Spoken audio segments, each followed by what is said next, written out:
Se traiter en première classe comme un acte d'amour et de considération, envers soi-même et envers son entourage. Se donner les moyens de prendre soin de soi, de sa santé mentale et de son développement personnel. Tu peux donner le meilleur de toi-même sans souffrir et sans galérer. Tu peux faire différemment. Décide de te traiter en première classe. Je vais te donner les clés, les pistes et ensemble, on va dénouer les nœuds. C'est le moment, c'est ton moment. Je suis Émilie Antoine, fondatrice de mapsyenligne-chez-moi.fr, le meilleur de la psychologie et du développement personnel. Parce que les femmes représentent la moitié de la communauté, elles éduquent et soutiennent la seconde. Par conséquent, elles ont besoin de se traiter en première classe. Bienvenue dans ce 11e épisode du podcast Traité en première classe. Dans cet épisode, je vais te parler de l'erreur fatale et méconnue qui explique pourquoi tu es souvent frustré et comment tu peux rectifier cette mauvaise, entre guillemets, habitude. Pas ce soir. En réfléchissant à ce podcast, j'avais l'intuition que la notion de frustration, j'avais l'idée, en fait, l'intuition que la notion de frustration, elle était souvent liée à la frustration sexuelle. Et du coup, je me suis posé la question de est-ce que c'était seulement moi qui pensais ça, ou est-ce que c'était du fait de mon imprégnation culturelle française, où j'ai souvent entendu ça. Et du coup, je me suis dit tiens, je vais demander à mon ami Google, je vais lui taper tout simplement pourquoi une femme est frustrée. Et je vous laisse deviner le premier résultat. Je ne citerai pas le site parce que je ne veux pas lui faire de pub. Mais en tout cas, c'est un article qui date de 2014. Et l'article s'intitule « Pas ce soir, comment survivre au décalage de désir ». Comme si le deuxième... Alors, je vous donne le deuxième article, donc qui date de 2015, nos libidos sont très éloignés. Et du coup, je me suis dit, tiens, c'est pas moi qui me fais des films. Souvent, la notion de frustration, elle est liée à la sexualité, en fait. À l'amour, à la sexualité, etc. Ou pas forcément à l'amour, mais en tout cas au sexe. L'idée que voilà, il y en a un qui veut et l'autre qui veut pas. Donc il y en a un qui a des attentes et l'autre qui répond pas, entre guillemets, aux attentes de celui qui a apparemment une libido. Alors c'est comment une libido, comment il nous explique ça sur Google, qui est éloignée de la sienne. Voilà. Et je me suis dit, tiens, c'est quand même hyper... alors je sais pas ce que vous en pensez, mais je trouve que c'est hyper réducteur. Pourquoi ? Je vais vous donner quelques éléments justement sur... qu'est-ce que c'est finalement la frustration ? Parce que je pense que c'est très réducteur et que derrière le fait d'être une femme qui vit de la frustration, c'est beaucoup plus vaste en fait que y en a un qui a de la libido, il y en a un qui en a pas. Et je pense que c'est la même chose pour les hommes. Il faut rappeler en fait que la frustration est une émotion, d'accord ? La frustration est une émotion. Et comment vous allez... Alors peut-être vous êtes en train de vous dire, tiens, comment je fais pour repérer, si je peux dire ça comme ça, que je suis frustrée ? Je remarque que c'est pas évident pour les personnes de poser ce terme-là. Et souvent, ça se cache, si je peux dire ça comme ça, derrière justement les signes de la frustration, parmi lesquels vous avez le stress, la déprime, c'est-à-dire la déprime passagère, ou la dépression quand c'est plus installé, la patience, l'agacement, le fait d'être agressif, de perdre patience rapidement, et souvent la vivacité des signes, c'est-à-dire pas la fréquence, mais l'intensité avec laquelle les signes vont se manifester, souvent c'est à l'image de l'ancienneté de la frustration. Si c'est un truc qui nous pèse entre guillemets depuis longtemps, là le stress va être plus grand, on va plutôt être dans la dépression, on va plutôt être dans la colère intense, etc. Donc ça c'est pour les signes, ok ? Il faut savoir que l'élaboration de la frustration s'acquiert normalement depuis l'enfance.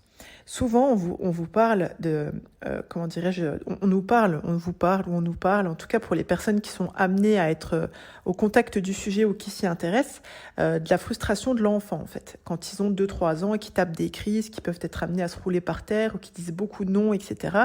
C'est une des étapes, parce qu'il y en a pendant l'enfance et il y en a aussi pendant l'adolescence, ce sont des étapes où la personne, elle apprend à gérer la frustration. Et nous, en tant qu'adultes, face à un enfant, la manière dont on va gérer son émotion à ce moment-là, on est en train de, dans le comportement, en fait, dans notre attitude, de lui montrer comment on gère la frustration.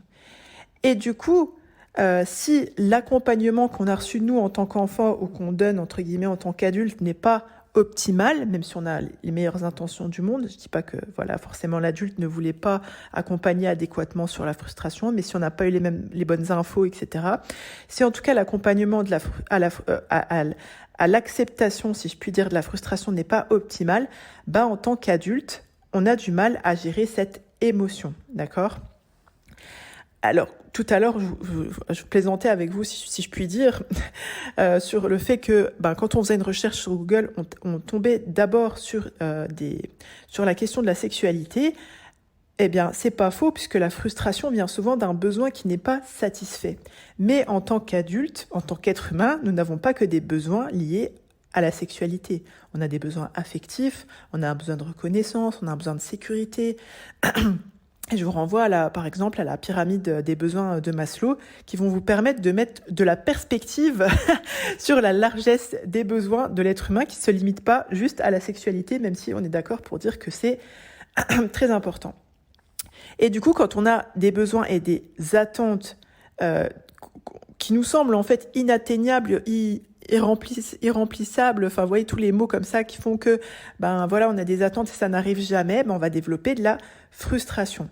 Vous voyez que, du coup, si je vous le dis en d'autres termes, c'est que notre frustration, elle va être liée, et ça c'est hyper important de percuter ça, est liée à notre perception de la situation. Admettons justement, vous êtes alors je vais surfer sur le besoin évoqué par Google, mais je vous donnerai un autre exemple après. Admettons que vous êtes avec votre conjoint, etc. Le soir, le matin, l'après-midi, grand bien vous fasse comme ça vous arrange, et vous avez effectivement un besoin de rapprochement physique. Et votre conjoint, il est pas ok. Voilà, on va juste dire que il est pas partant. Et là, vous avez différentes manières de percevoir la situation. Si vous avez, je vais vous le développer après, on va dire, grosso modo, je vais vous donner 2 cas de figure possibles. Soit vous le prenez contre vous et vous êtes en mode « oui, il n'a pas envie de moi », voilà, tous les scénarios comme ça qui vont vous faire monter la frustration. Donc, il n'a pas envie de moi, il ne tient pas compte de mes besoins, il a jamais de temps pour moi. Voilà, plein en fait de pensées qui vont venir vous parasiter, vous persécuter finalement.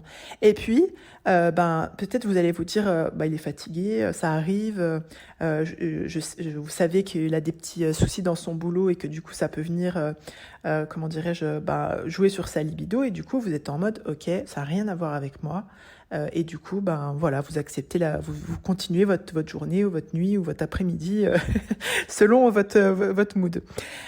Donc on voit que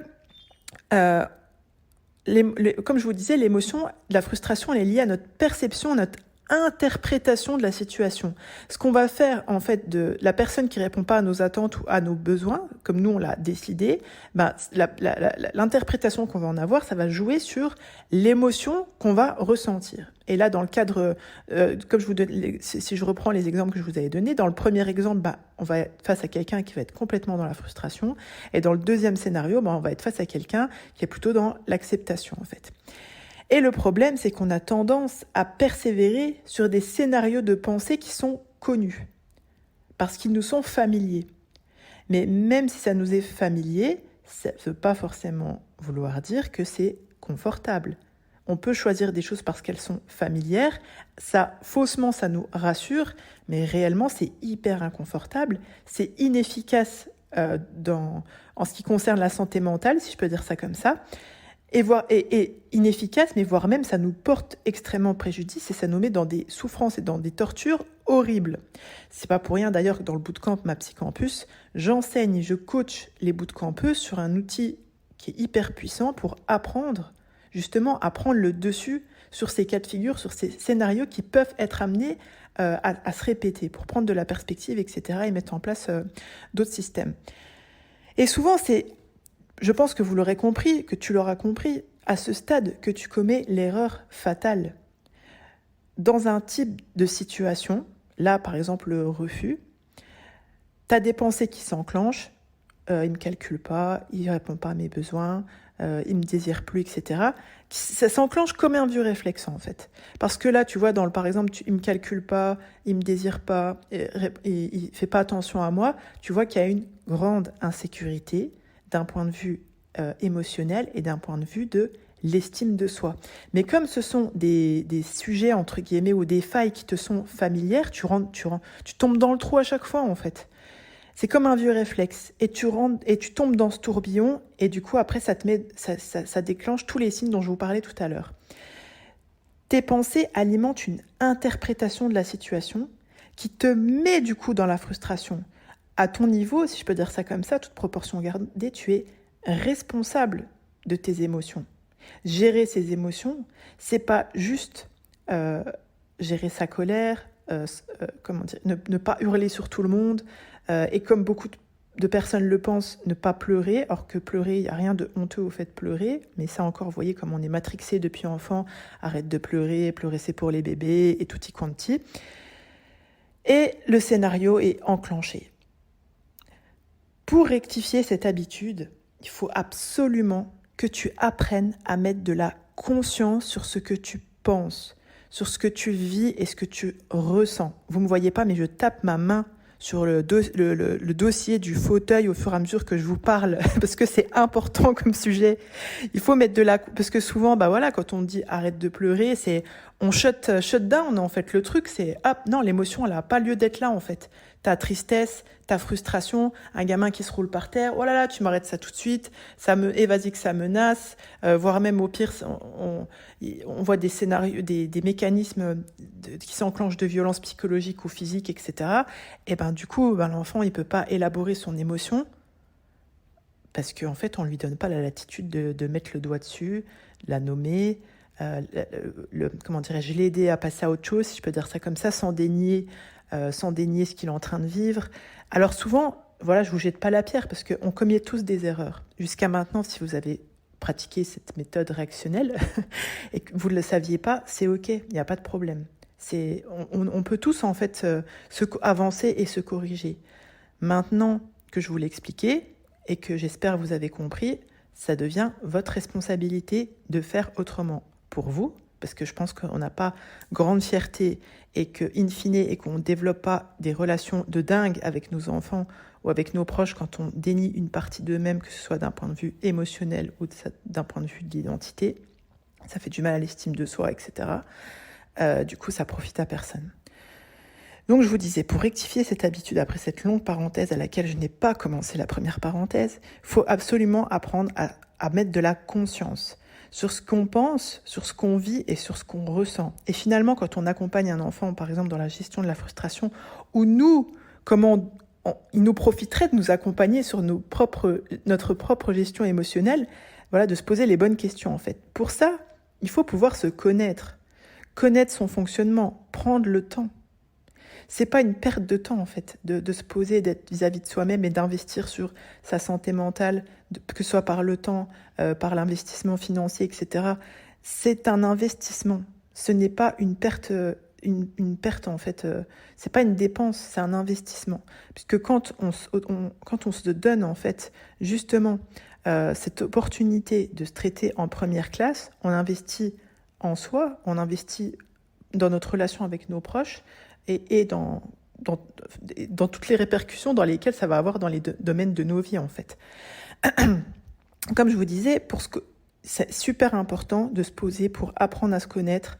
Si on n'a pas eu l'opportunité en tant qu'enfant, en tant qu'adolescent ou en tant qu'adulte, de connaître sa personnalité, de connaître son fonctionnement, de développer une confiance et une estime personnelle qui nous permettent de nous mettre dans une posture où justement on va se sentir légitime, prioritaire, mais je ne vous parle pas de mégalomanie ou de narcissisme ou d'égoïsme, juste de comprendre en fait à quel point c'est important de se traiter en première classe parce que tu penses vraiment que tu es en droit de le faire et que c'est une priorité, que c'est important pour toi et pour ce que tu vas être en capacité de donner à toi-même et de donner à tes proches après.